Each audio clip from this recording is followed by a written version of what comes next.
Hi guys, jirra jirtu Oromoo koo qaalii bakka jirteetti nagaan rabbii isin faana haa jiraatu. Torban keessaa guyyaa takka viidiyoo guyyaa kana yoo hin hojjetanne ta'ee guyyaa hojjetannullee hin qabnu. Guyyaa kana hojjetadheen guyyaa kaan ammoo gadhiifadha jechuudha.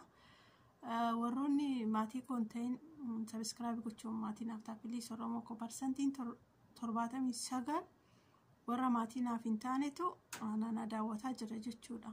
Bilis maatii naaf ta'a bakka diimtuu sana tuquudha. Subscribe godhaati. Maatii kiyya naaf ta'aadha. Isiniin jedha. Like share naaf godhaadha. Guddaa takka galatoomaa isiniin jedha. Uummata kiyya qashtii rabbiin biyya keenya biyya nagaa nuuf haa godhu. Nullee gabrummaa tana keessaa nu haa baasu. Akkasii isiniin jedha. Warroonni garee barbaaddan.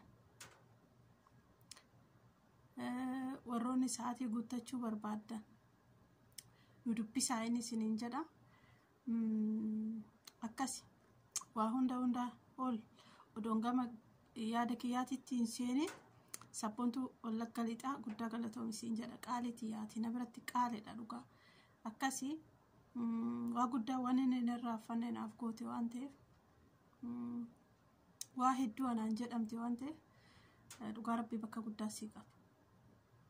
Galatoo akkasi akki biraa warroonni garee barbaadan jechuudha. Warroonni garee barbaadan gareen ka halkanii jira, ka guyyaa hin jira, ka monetization hin jira, ka irratti walii da'an gareen feekii hin jira. Wanni dhabame hin jiru komentii naaf barreessa. Hooggantuun garee ammoo sabboontuu wallagga lixaatii gama ishii deemuudhaan maatii ta'aa fi ammas garee halkaniit irratti Faaxumaa binti Wayyo ishiifillee maatii ta'aa fi gama sanaa yoo dhuftan guutuu keenya nu argattanii jechuudha. Ka dhibbina keessa jirtan dhibbina keessaa itti baatanii fataa zanaatti jettanii hedduu takka ummata gaarii argattanii jechuudha. Akkasii isiniin jedha ummata kiyya qashti. Akkasii bas maatii naaf ta'a.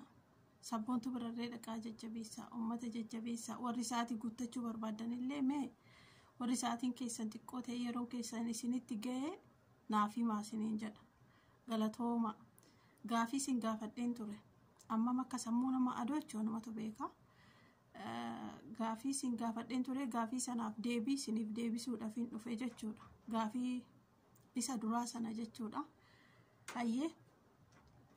Sirni Rocketman gaafii tokkoffaa sirni Rocketman jedhamuun kan moggaafame Ameerikaa wajjin wal dhabdee keessa galte eenyudha miti afachaaqa. Wal dhabdee keessa galte eenyu maqaa isaanii beeku isaan irraa liitira Rocketman jedhamanii kan moggaafaman. Qabxii kana walakkaa kennaaf. Kim Jong-un jedhama. Akkas gaafii tokkoffaa namicha maqaa namichaati jechuudha.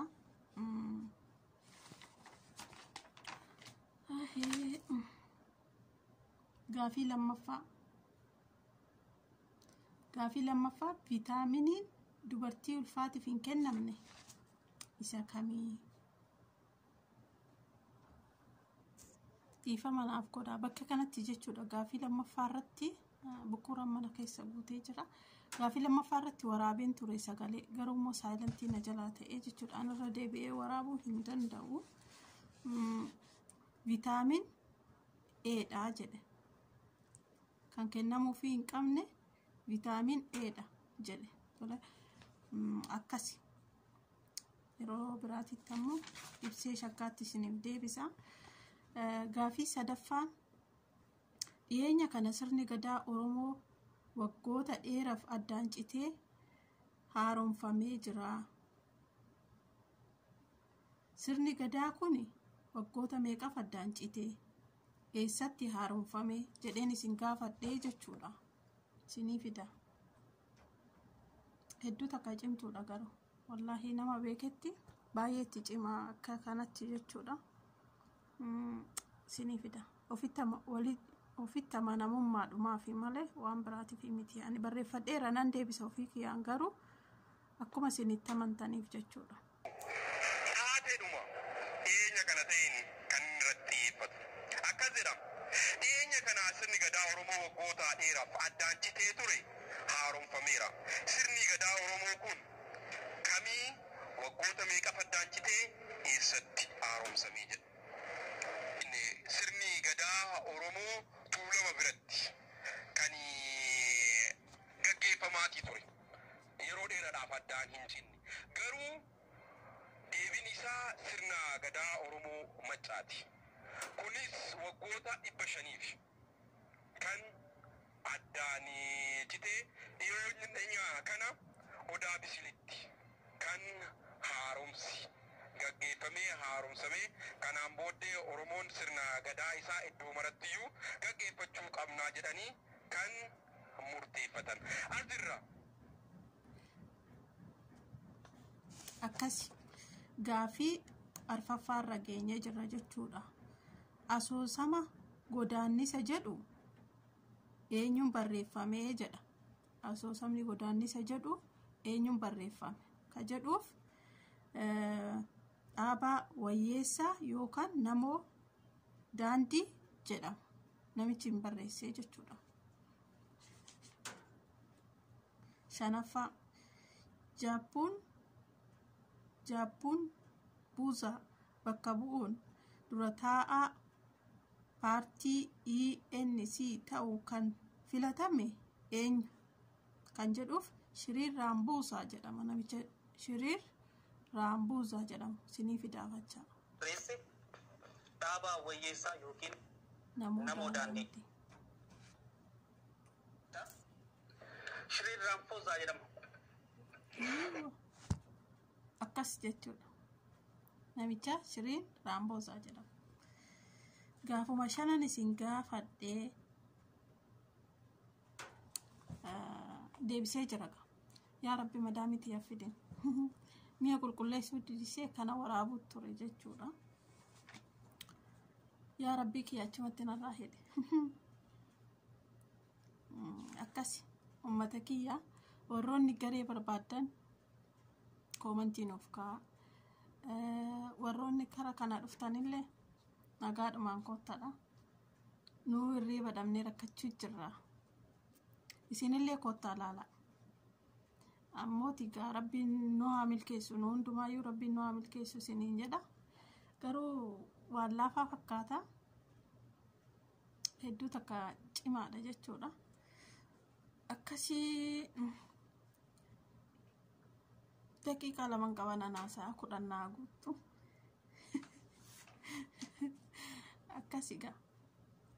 Akkasi uummata kiyyaa please Oromoo ko please subscribe naaf godha. Amma subscribe kadhachuu jira. Subscribe naaf godhaadha. Like naaf godhaadha. Share naaf godhaadha.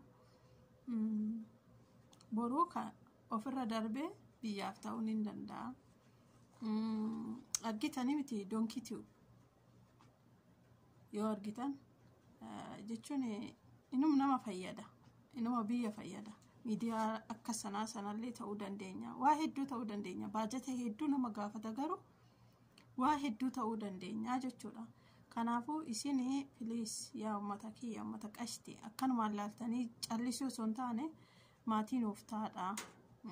Viidiyoo keenya hanga dhumaa nu daawwadhaadha. Keessattuu amma monetization taane seericha guunnee jirra. Rabbi nu haa uffalchu. Beeksisa naaf taphachiisaa isiniin jedha.